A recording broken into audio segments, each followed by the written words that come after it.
Samuel. É muito rico, né? Muito interessante a gente poder, uma contribuição para nós muito relevante, acho que não só nesse momento, mas para esse diálogo que a gente vem travando no contexto da formação e da pós-graduação, porque nos colocam a relevância de nós olharmos esse contexto da produção e o que ele nos informa, né, em relação à temática da diversidade, né, e essa riqueza de informações que para nós é importante para não ficarmos em análises que não aprofundem muito, né, uma questão ligada à identidade social e à montagem dessas hierarquias, né, que essa última apresentação é muito clara, né, como é que se combina, né, gênero, cor, né, nessa montagem da produção. E, assim, todas as implicações, as questões do financiamento, né, essas diferenças, acho que são coisas que nos alertam para a gente poder se assenhorar quando a gente está, desse ponto de vista, ou da análise dos filmes, porque a gente está num ponto que não estamos na produção, né, mas estamos na análise do produto, vamos assim dizer, e aqui trazendo um pouco para um contexto de uso também nas salas de aulas, que hoje de manhã tivemos uma banca sobre as questões das práticas de educação, que eu acho que é importante levar em conta, né, mesmo que seja pegando um produto final para um uso educativo, a gente desconstruir uma certa ideia naturalizada, né, daquelas imagens que nos são dadas, nos são ofertadas sem nenhuma crítica. Então, acho que, nesse ponto de vista, é super importante sua contribuição, nós agradecemos. Vou passar a palavra para o Beto, para a gente depois abrir para o debate. Tá bem? Maravilhoso esse trecho, né, que vocês destacaram, lindo, né, emocionante também. Mas, bom, eu queria só, vou passar para a gente abrir para o debate, mas só fazer um breve comentário, assim, que é uma delícia, assim, para mim foi uma delícia ouvi-los, né, nesse sentido de uma convergência de ideias, né, e uma convergência de como a gente pensa a diversidade, né, a partir do que vocês trouxeram das questões étnico-raciais, mas também das questões de gênero, também são temas que a gente precisa juntar mais, né? Geralmente são vistos de maneiras isoladas. Então, assim, eu queria marcar um pouco assim essa necessidade dos diálogos para a gente ampliar um pouco essa frente de pensar a diversidade, que é super importante. Quer dizer, o tema das relações étnico-raciais, elas estão na ordem do dia, né? Sempre estiveram, na verdade, e vocês estão trazendo questões que já são muito debatidas há muitos anos, mas ainda com questões a se ver, a questões a se ponderar, a questões a gente poder avançar, sobretudo na sociedade de hoje. Nosso contexto está um contexto em que cada vez mais estamos precisando fazer frente a determinadas invisibilidades, né? Então, compreender esses cenários é fundamental para a gente poder pensar, e acho que o cinema, nesse ponto, né, assim, o Chico super citado aqui sempre, acho que essa ideia que ele traz de pensar o cinema ele é bom para pensar, né? Eu acho que se serve para alguma coisa, para a gente pensar, serve para entretenimento, sim, mas ele serve para pensar, e pensar é um exercício muito difícil, muito complexo, que a gente lida com valores, a gente tem falado isso sistematicamente nas nossas aulas, mas é algo que a gente precisa investir fortemente, né? E aí, assim, eu vou passar para a gente poder abrir para as questões, mas eu fiquei um pouco curiosa, porque você mencionou a questão do custo, né? Essa barateza para produzir com qualidade. E fiquei pensando, você citou a Lei Rouanet, os incentivos, se vocês têm alguns dados assim de uma certa distribuição de recursos, que eu acho que é um dado também interessante para pensar, né? No cinema negro, assim, qual é o tipo de recurso. Porque a gente vive também no campo da ciência disputas de recursos, né? Recursos vão melhor para determinadas áreas do que outros. No caso da produção cinematográfica, vocês têm algum indício de que há uma distribuição desigual nesse sentido? Que é uma coisa que eu não sei se tem dados para se olhar isso, né? Mas eu acho que também seria uma maneira de fazer visível essas diferenças, né, em termos de fomento a produção dos áudios, porque o que você está dizendo quando você fala do protagonismo, você fala assim, poxa, não tem um protagonista, mas o protagonista é a identidade, é a maior identidade. E feita coletivamente desse jeito, a este preço, é muita muita garra, muita determinação. Mas a gente tem também os fomentos oficiais. Como é que eles se comportam, né, nesse incentivo, nessa distribuição? Isso é uma curiosidade que eu fiquei ouvindo, assim, estou selecionando algumas, né, que muitas vieram assim, de vontade de discutir, mas eu não vou monopolizar, não vou passar, vou abrir para as questões, para quem quiser fazer perguntas, está aberta a possibilidade aí de levantar questões, aproveitando a presença deles. Boa tarde, sou Rafael, atuo aqui junto aos professores do Néctar, como pós-doutorando, e, na verdade, a minha pergunta é um pouco de curiosidade, esclarecimento e saber um pouco também mais da pesquisa, né, de vocês, assim, porque um tema que, eu vou ser bem breve, assim, não gosto muito de falar muito, um tema que tem chegado muito a mim recentemente, né, digamos assim, são as obras de arte de uma vertente afrofuturista, né, que buscam de alguma maneira pensar aquilo que geralmente no cinema ou em outras questões ou em outras artes é um pouco negado, que é de como o negro aparece no futuro. Então, quando a gente tem uma produção branca, de diretores brancos, eles fazem ficções científicas, por exemplo, geralmente também o negro não é não é o centro da narrativa, né? De alguma maneira, assim, quando a gente tem produções negras, com diretores negros, tem a possibilidade de contar um pouco do que é ou do que foi a experiência negra. Por outro lado, a gente também tem uma dificuldade muito grande de pensar também o nosso futuro, né? O futuro do negro. Como é que o negro pensa ou reivindica um futuro para si? Eu não sei como isso comparece se aparece nas produções que vocês, de alguma maneira, investigam, abordam. Se isso tem sido também um movimento dentro do cinema negro brasileiro, que é uma coisa que tem aparecido até mesmo em Hollywood. A gente tem o Pantera Negra, né, que é um pouco de pensar um futuro negro. Assim. Mas como é que vocês têm visto assim, se existe de fato uma certa tentativa de apropriação dos artistas negros de tentar pensar um futuro negro, partindo da premissa de que, assim como, enfim, como diz o movimento futurista, de que a experiência negra, na verdade, o comum da experiência negra é já uma distopia, né? A distopia não está deslocada lá na frente, ela já é hoje. Enfim, mas é um pouco. Eliane, o que você traz é uma questão sobre a qual nós temos pensado bastante e há bastante tempo, né? Porque desde sempre há uma reivindicação dos movimentos negros do Brasil para que esses incentivos eles ocorram, né? E na verdade o que acontece no Brasil normalmente são os editais universais, né? E os editais universais eles são feitos para brancos.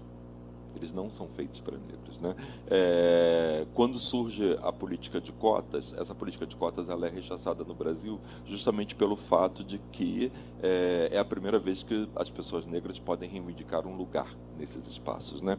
E com os editais não são diferentes. E o que acontece é que recentemente o Ministério da Cultura lançou um edital específico, né, para a produção negra e já tinha lançado um outro. Só que o que acontece o edital vem e ele vem com tantas exigências e com tantas normas. Para você concorrer ao edital, você tem que ter dinheiro.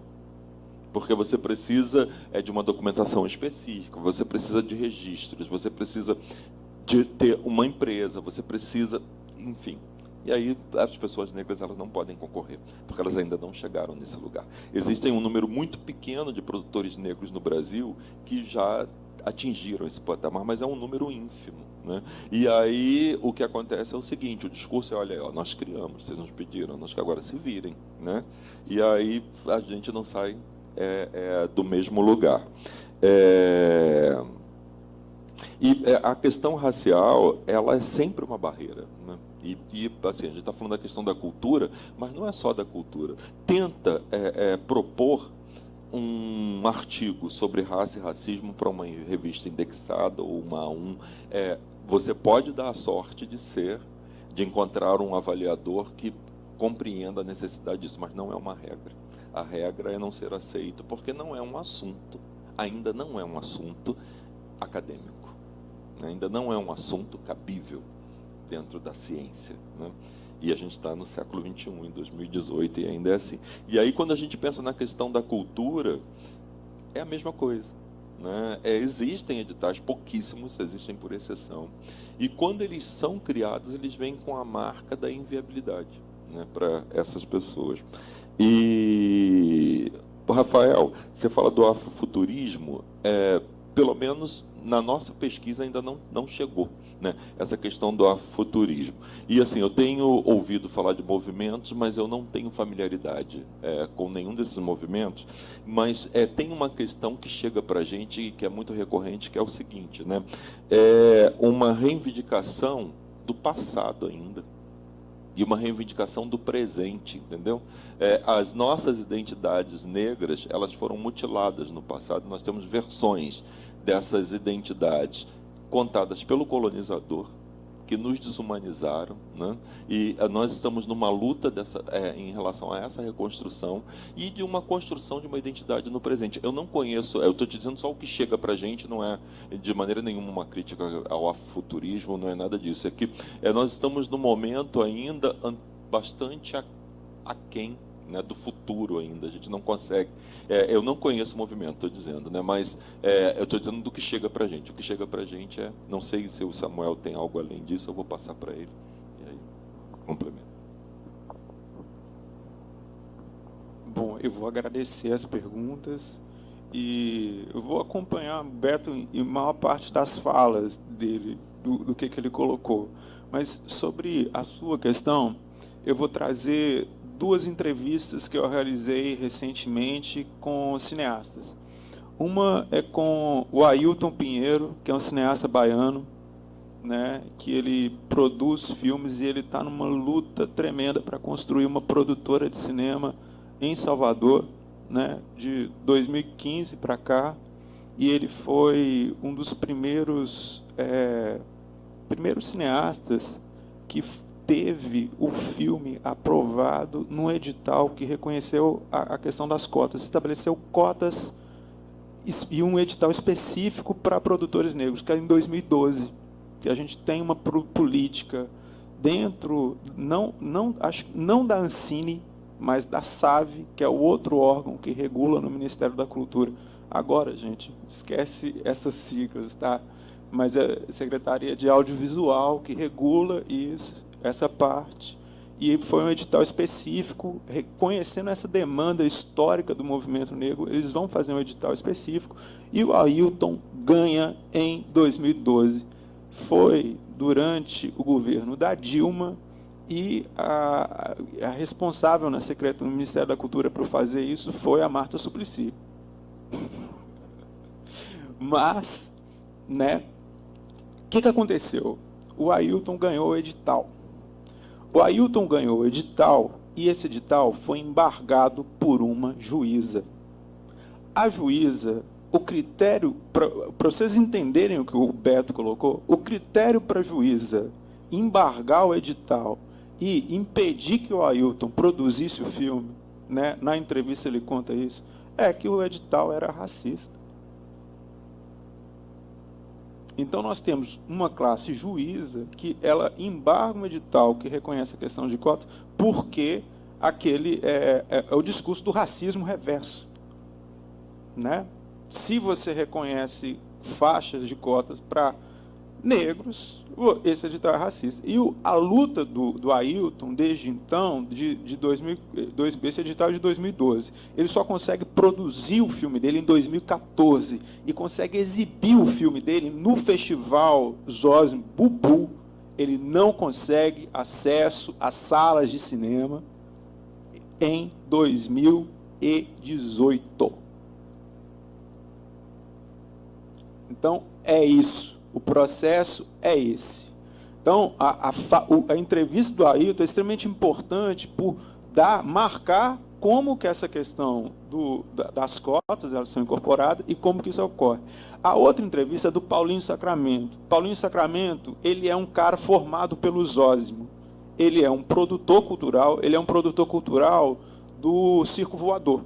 Ele começou a carreira dele produzindo vídeos para o Circo Voador e ele começa com o contato com o Zósimo, porque o Zósimo, o Centro-África Carioca, é na região dali da Lapa. Ele começa um contato com o Zósimo, muito por causa de boemia, porque o Zósimo era um boêmio, né?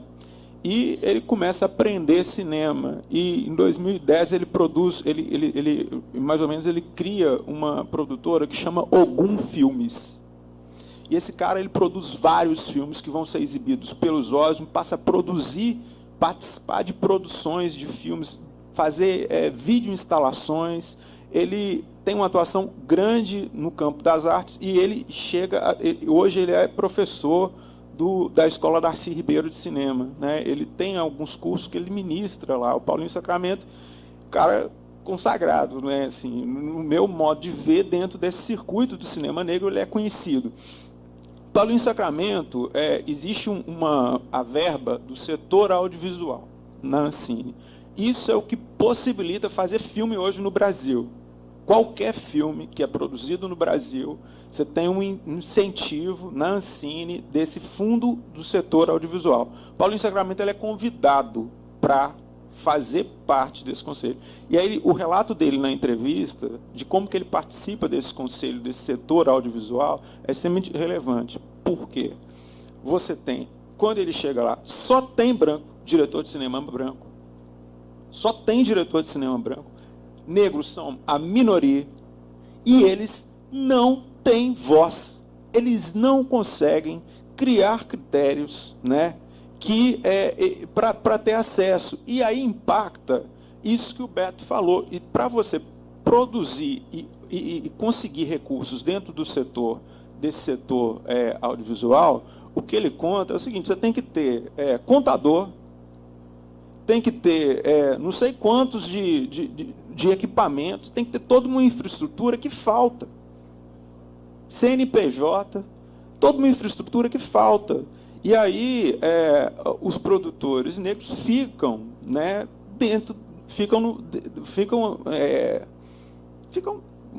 fora dessa lógica.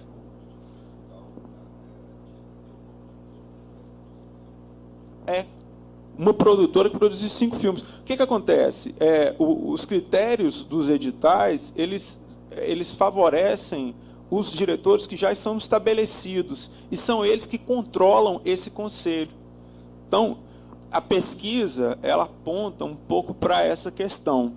Tem um dos nossos pessoas que estão no grupo nosso, que é o Rodrigo, ele está discutindo essa temática, né? Que ele está fazendo investigação sobre essa temática. E deve concluir, se Deus quiser, concluir a tese dele daqui 2 anos. Ele entrou agora. Sobre o afrofuturismo, eu esqueci seu nome. Rafael, eu não conheço. Eu também estou na mesma posição do Beto em relação ao afrofuturismo. Dos filmes que a gente analisa, né, dentro do afro-carioca, do cinema afro-carioca, que a gente levantou, não apareceu essa temática, né? Eu não arriscaria assim, um repertório de temas ainda, mas uma coisa que a gente percebe dentro do repertório de filmes que estão, de temáticas dos filmes que a gente estão aparecendo no inventário que a gente está fazendo, né? Primeiro é um estilo de filme documentário, né, que é muito comum dentro dessa produção de cinema negro. E filme documentário sobre questões históricas, né? E aí a referência do Joel Zito, ela é central nisso, porque o Joel Zito, ele é o cara que, pelo menos na minha concepção, Beto, eu não sei qual que é a opinião do Beto sobre isso, mas o Joel Zito, ele, com a negação do Brasil, ele cria um certo modelo que vai ser perseguido por outras pessoas, de tocar em questões sensíveis da cultura brasileira, da realidade brasileira, que são silenciadas. O Joel Zito fez o primeiro filme, o primeiro longa dele, que estourou, foi sobre como que os atores negros eram retratados, que é a tese dele, nas telenovelas. Isso é algo silenciado, que a gente não vê falar, e ele transformou isso num documentário. E tem vários documentários nessa ótica. Uma outra parte de produção que também eu vejo que é muito grande dentro dessas do Centro Afro-Carioca de Cinema, dos encontros, é a questão, pegando essa questão da memória, é performances de corpos negros. Se você vê o filme dos Osmo, O Alma no Olho, eu vejo o filme dos Osmo, né? O Beto colocou aqui uma foto. Mas o filme dos Ossos, ele é uma performance que, num período curto de tempo, que tenta narrar a história da diáspora moderna. E tem vários filmes que são feitos dentro dessa perspectiva da performance, da dança, né? E dentro desse cinema que a gente produz. E tem filmes também que tematizam esse cotidiano, essa rotina, né? E tem uma espécie de realismo fantástico, né? Dentro do cinema negro, eu diria, porque mistura referências culturais da matriz da mitologia africana com a realidade, né? Um filme que é massa sobre isso, que é os curtas-metragens que o Hugo faz, né? Porque o Hugo Lima, ele tem um grupo que é Cianda, né? É o Cianda, é um grupo que produz curtas-metragens, já produziu médias-metragens. E o filme dele mostra isso, rotinas e que são atravessadas por uma narrativa do fantástico afro-brasileiro, né? Das referências afro-brasileiras dentro dessa rotina. Eu não conheço cinema afrofuturista ainda. Acredito que virão, porque é muita gente produzindo. Esses debates ficam nos provocando, né? E há tanto cuidado, você se aprofundando na questão do negro, já vemos a questão do gênero. E eu queria saber de vocês o seguinte, porque esses youtubers que estão fazendo muito sucesso, essa produção em massa de vídeos que os jovens estão assistindo, e tantas vezes de tantas bobeiras, né? Se me permite dizer assim, e conseguindo comprar jatinho, eu fico pensando, eu não sei se eu aqui não estou sabendo, mas eu não vejo tantos youtubers negros também. E esses de massa, eles estão estereotipando também o branco. Será que essa garotada que tá, porque hoje em dia nem se escreve quase tanto, nem se lê tanto, é tudo na base do vídeo. Será que essa garotada, ela, por esse exercício de assistir tantos vídeos, elas seriam capazes de olhar melhor para um curta, para um longa-metragem, ou não? Elas vão ficar muito sujeitas a essa massificação que elas estão sendo envolvidas? Primeiro, eu queria agradecer e parabenizar pelo trabalho de vocês. Assim, que eu sou Silvana, sou aluna aqui do doutorado e trabalho com análise fílmica, sou orientanda do Chico também, da Cristiane. Mas duas coisas. Em relação ao que eu queria perguntar, né, assim, até como estudiosa também, tentando fazer do cinema, como o cinema é uma obra aberta, né, tem várias formas de interpretar e de leitura, para aproximar e transformar aquilo ali num objeto de pesquisa, eu sempre estou caminhando e, graças a Deus, estou conseguindo chegar a alguma coisa que me dê sentido também. Mas eu queria saber de vocês como é que qual é os referenciais que vocês usam para fazer a leitura, né, desses filmes e transformar eles em alguma coisa que seja lido por outros também da mesma forma. A outra pergunta é, como a produção é tão sempre cheio de problemas, não existem fundos, né, que não tem incentivo na produção, acredito que também a distribuição. E aí, onde é que a gente consegue acessar esse acervo aí dessas produções que vocês falaram tão ricas, né? Que a gente não... Onde é que a gente acessa isso? Rosane, a primeira questão é o seguinte: hoje existe um número bastante grande de youtubers negros, né? Mas pouquíssimos ficam famosos, e acho que nenhum deles comprou jatinho, né?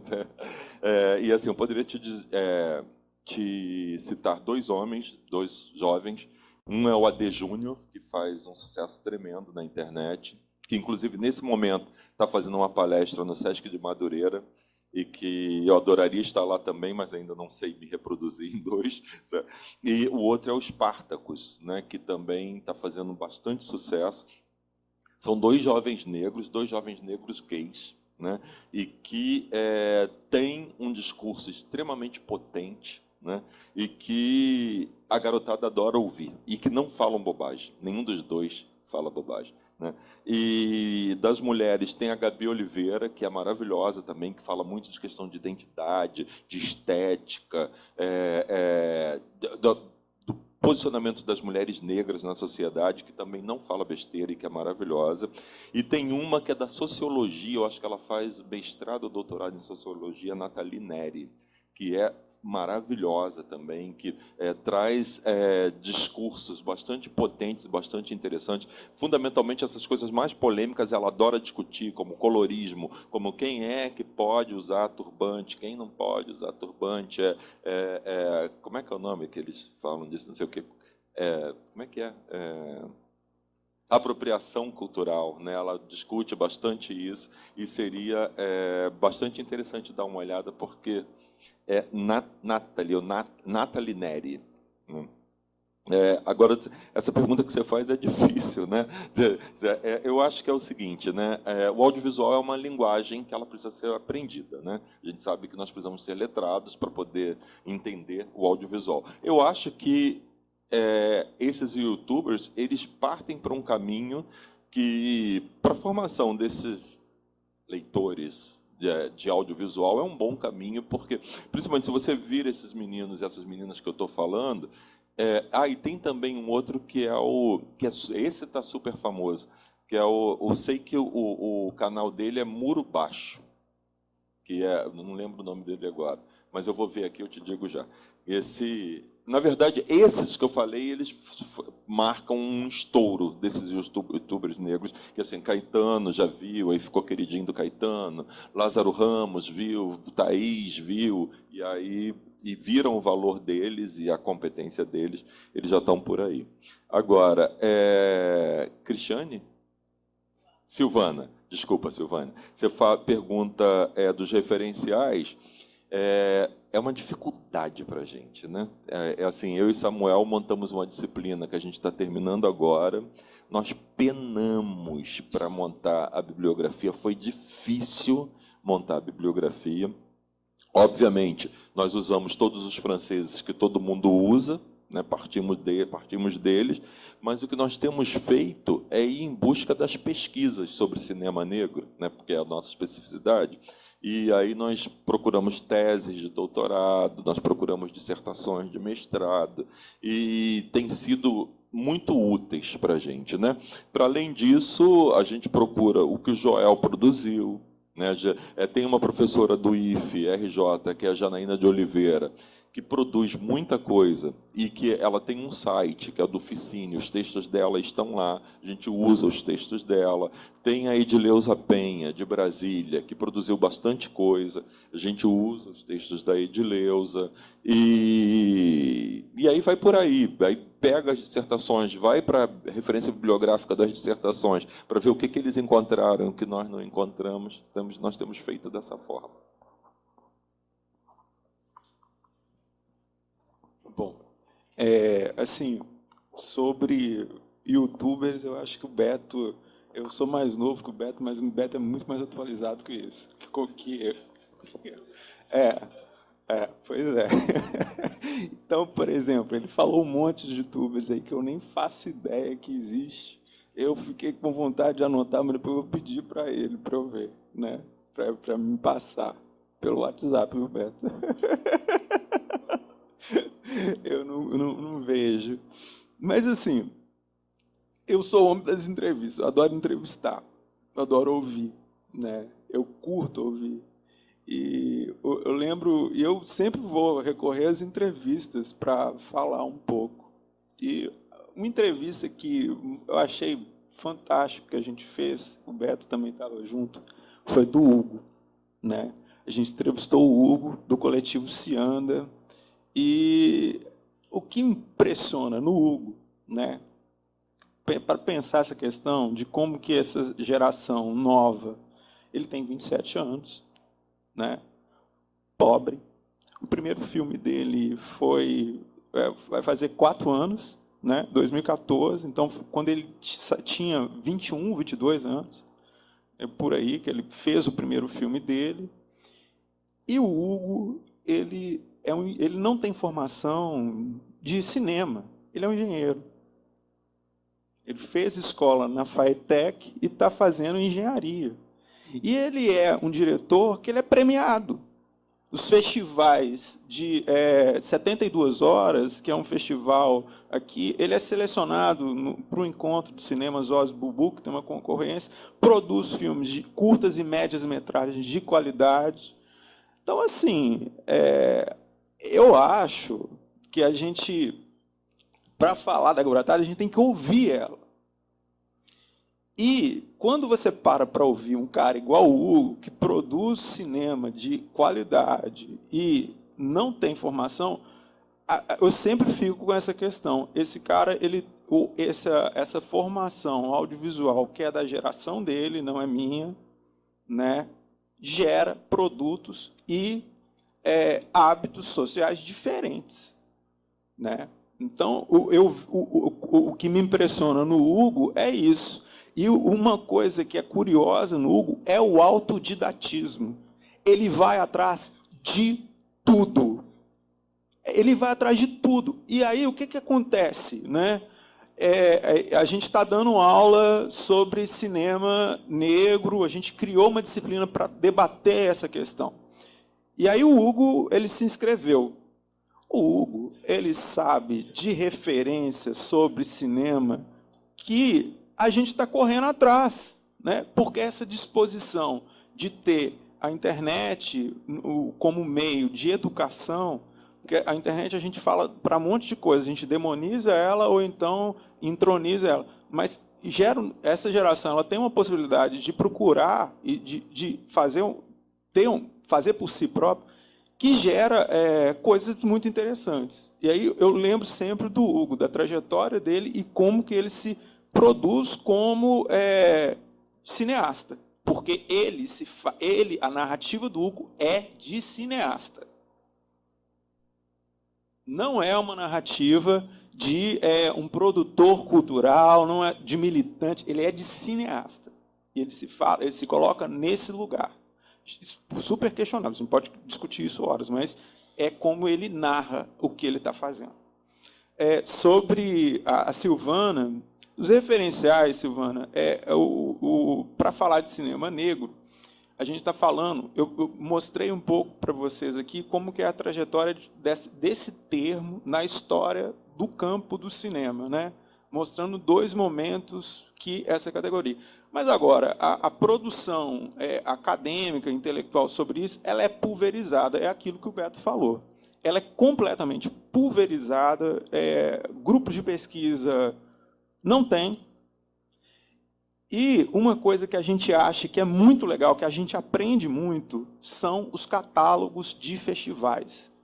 Os catálogos de festivais, eles são preciosidades para você ir lá, ler e entender. Porque como essa produção não ganha repercussão no campo acadêmico, ele não ganha, ele não se torna, não tem um polo aglutinador sobre isso, os festivais são momentos muito poderosos de reflexão e de debate.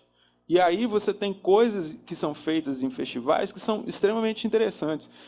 Para pesquisar a nossa bibliografia da disciplina nossa, tem um texto do Joelzito que foi feito academicamente, mas ele é uma resposta, para você ter ideia como que esse campo é pulverizado, a um programa do Pedro Bial.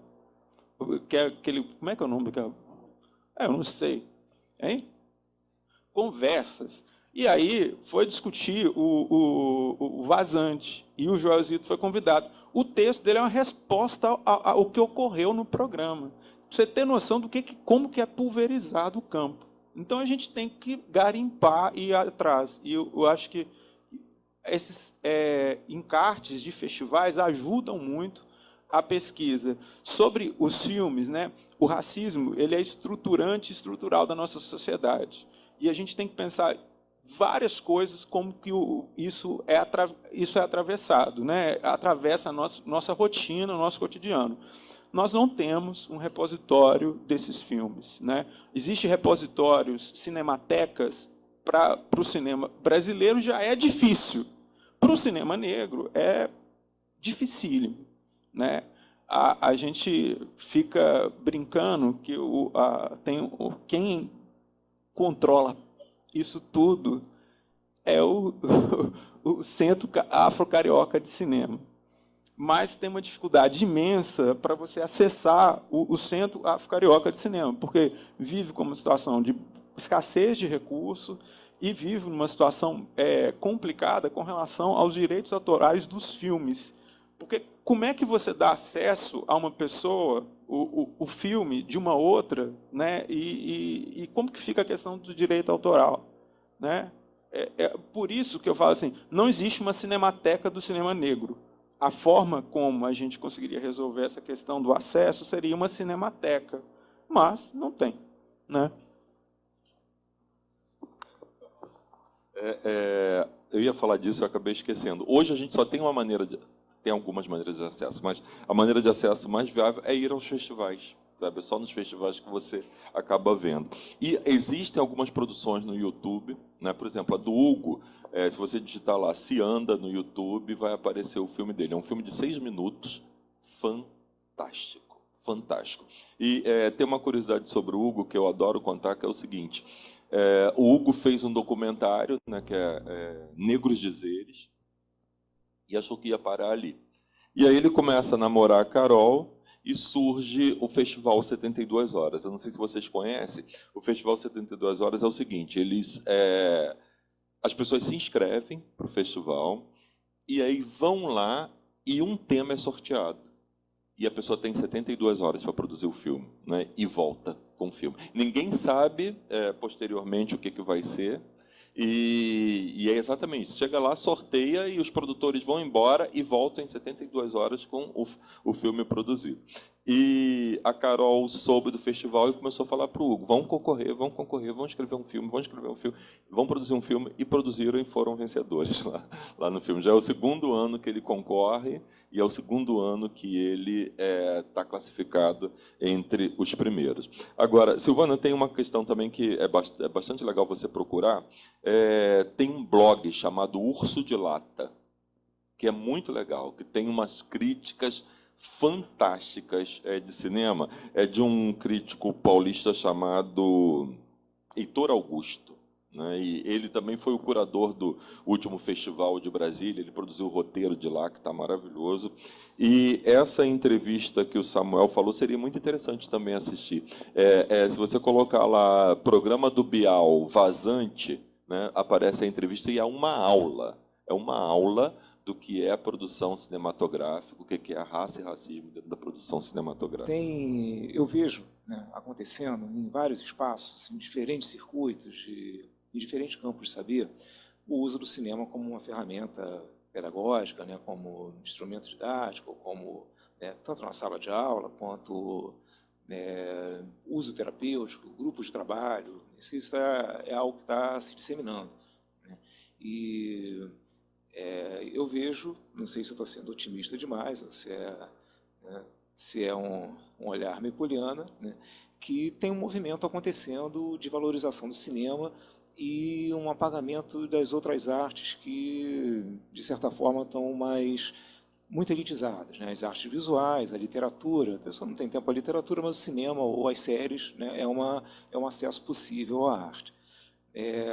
Hoje de manhã, cedo, 7 horas da manhã, eu recebi lá pelo WhatsApp do Sindicato dos Professores do Rio, né, um festival que vai ter agora um dia, né, são 3 dias, na verdade, falando de cinema, ensino, cinema nas escolas, e tem palestras 2 dias seguidos, de manhã e de tarde. Então, está acontecendo. Né? Tem algumas pessoas que já trabalham com isso há mais tempo. Tem uma moçoila que está aqui na plateia, não sei se ainda está aqui, está ali, né? A professora Lúcia Della Roque, né? Que já produz, né? Ela é professora daqui da literatura, daqui da UERJ, é bióloga de formação, ela tem essa dupla personalidade, pesquisadora da Fiocruz e trabalha com cinema de ficção científica, né, já há algum tempo. Ela também era da nossa creche, ela também, né, já está há uns 20 anos trabalhando com isso. Né? Então, quer dizer, já tem um acúmulo, tem uma produção que tem um uso no ensino. Né? E aí, assim, o que eu queria, assim, como é que vocês veem se vocês veem isso como um movimento também, acontecendo em outros espaços, né? Como que é isso no Cefet? Como que é isso, porque ali é um centro de formação de jovens, né? Aqui na nutrição, esse uso é incipiente ainda, a gente está começando com isso agora, mas em faculdades de história, de psicologia, de direito, de sociologia, você usa filme o tempo todo. Aqui, né, aqui é uma novidade, mas é algo que... como é que é isso para vocês? Né? Como é que é o cinema como ferramenta de ensino? E para trabalhar isso em sala de aula, que foi a mesa da manhã. Né? De manhã foram várias experiências aqui falando disso, trabalhando com gênero, trabalhando com ética, trabalhando com diferentes possibilidades, mas tendo a sala de aula como foco. Ontem mesmo eu tenho uma disciplina de cinema na graduação, né, que é cinema, cinema, sexualidade, gênero e raça. Né? E ontem eu estava conversando sobre alguns filmes com os meus alunos e eu falava, você já viu isso? Já vi. Você já viu isso? Já vi. Eu falei, nossa, vocês vão muito ao cinema. Não, a gente não vai a cinema nenhum, professor, a gente baixa tudo e vê em casa. Né? Eu acho que isso também facilita esse acesso. Né? Eu acho que a gente entrou num momento em que quem quer ver o filme vê. E vê no seu quarto, né, com o notebook sobre as pernas e tudo isso. Agora, eu tenho pensado também a respeito disso que tem acontecido, porque também tem me chamado a atenção. Outro dia eu fiz uma busca de ementas, que eu fiquei curioso e fui para o Google procurar, e aí achei um monte de ementas em diversas universidades, diferentes universidades. E isso me chamou a atenção também, porque lá no Cefet, no programa que eu dou aula, no departamento que eu dou aula, outro dia eu fui olhar a grade e tinha 4 disciplinas de cinema. Cinema espanhol, cinema italiano, cinema não sei o quê. Eu falei, nossa, está acontecendo mesmo alguma coisa. E assim, para além disso, hoje tem clube de cinema em tudo quanto é lugar.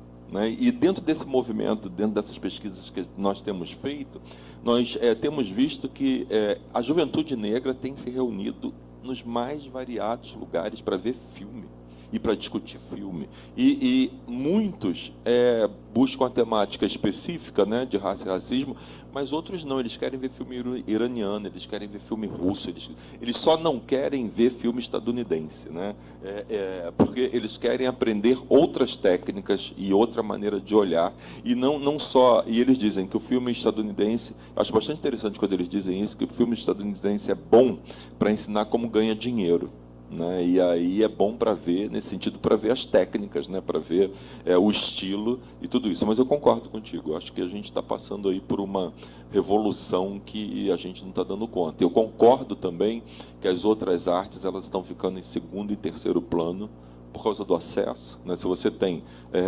nós também vivemos um momento, que é o momento do clique, né? Tem que estar tudo aqui, né? A vida tem que estar aqui. Né? E... em função disso também, não sei só se é em função das outras coisas, óbvio que elas têm um peso, óbvio que elas têm um valor, mas o cinema você vê em qualquer lugar. Né? Até dentro do metrô, tenho visto muita frequência, né? Muita frequência. As pessoas dentro do metrô, lotado, abarrotado às vezes, com seu celularzinho, fone de ouvido e vendo aqueles filmes lá que os carros voam e tal, a pessoa... Eu doido para relaxar e a pessoa ali vendo, só desgraça, mas está lá vendo. Né? Chico, você é breve. No Cefet, especificamente no ensino médio, que é a área que eu também atuo, Cefet é uma instituição, pós-graduação, ensino médio. No ensino médio, eu uso filmes e crio eventos para ver filmes sempre. Né? O ano que vem a gente está querendo promover alguma coisa relacionada a filmes e cinema dentro do Cefet. Né? Que para integrar essa coisa da pós-graduação com o ensino médio. Né? Então, a gente... esse movimento ocorre, né? De diversas maneiras. Agora, eu acho que você é muito... A sua fala é muito feliz em identificar isso. O cinema é uma arte popular, né? Eu acho que sempre foi. Ela surge como arte popular e ela se reinventa como arte popular de maneiras diversas. Né? e implode o que é a pintura, o que é a literatura, porque ele implode isso de uma maneira assim espetacular na prática de fazer e na prática de consumir. Quando eu olho esse momento que a gente vive, a questão que eu fico é que a gente está falando de cinema ou audiovisual. São produtos diferentes e que têm uma certa similaridade, mas e são produtos de cinema diferentes e geram formas de consumo diferentes. O audiovisual ele é consumido de um jeito e cria certas intertextualidades que é uma caixa preta para a gente entender hoje e gera questões muito complexas, né? Então eu vejo essa preocupação que você tem, eu tenho a preocupação de pensar essa fronteira do cinema e do audiovisual, né? Que é uma questão que é bastante curiosa para mim. Queria só acrescentar uma coisinha, já que o Chico tocou no ensino e você trouxe a questão das pessoas terem acesso e assistirem sozinhas, né? Esse contexto da formação, né? E o papel do professor como mediador também, que é uma questão que também está sendo questionada, né? É uma questão para a gente pensar, porque o ensino envolve, ele tem objetivos, ele tem perspectivas, ele tem esse processo mediado da construção do conhecimento pela mediação. Então, acho que não tem resposta, só queria sinalizar para a gente não esquecer, porque acho que o profissional de educação, o professor tem sido questionado, sobretudo, em relação às suas opções, né, teóricas.